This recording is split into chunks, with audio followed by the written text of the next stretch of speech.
Hey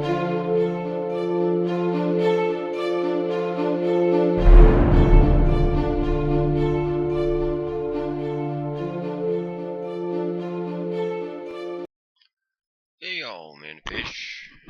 May 8th.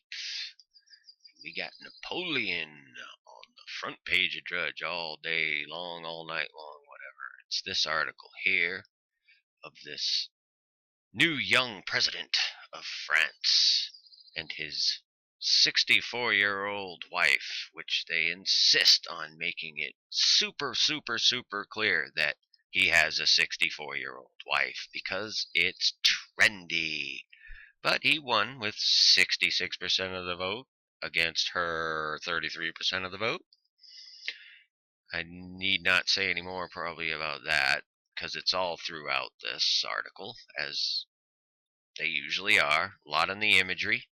He accepts his victory in front of the pyramid, in between the two pillars, and of course in the presence of their idols and gods.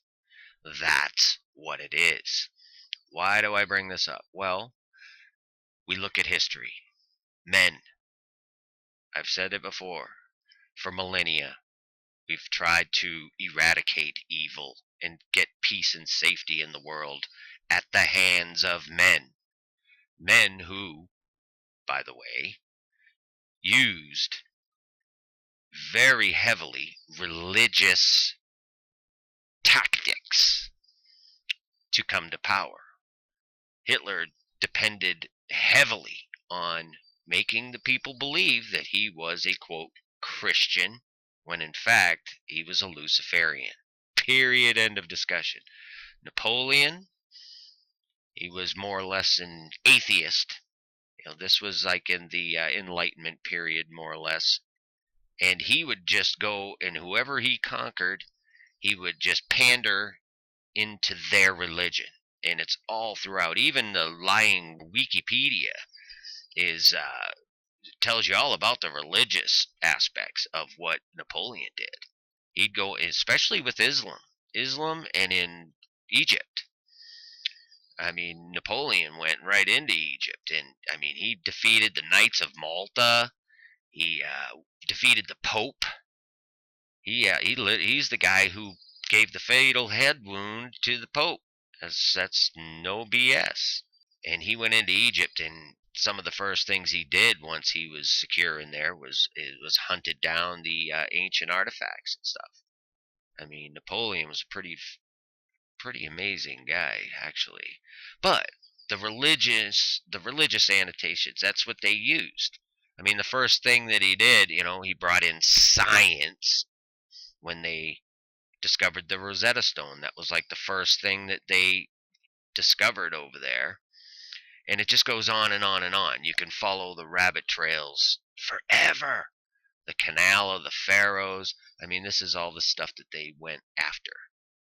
So you can see, Hitler, after he duped the German people into believing he was, in fact, a actual Christian, which now, what do we have? 30,000 denominations of so-called Christianity? But none of them ever, ever, ever would tell their people, refer to the biblical texts.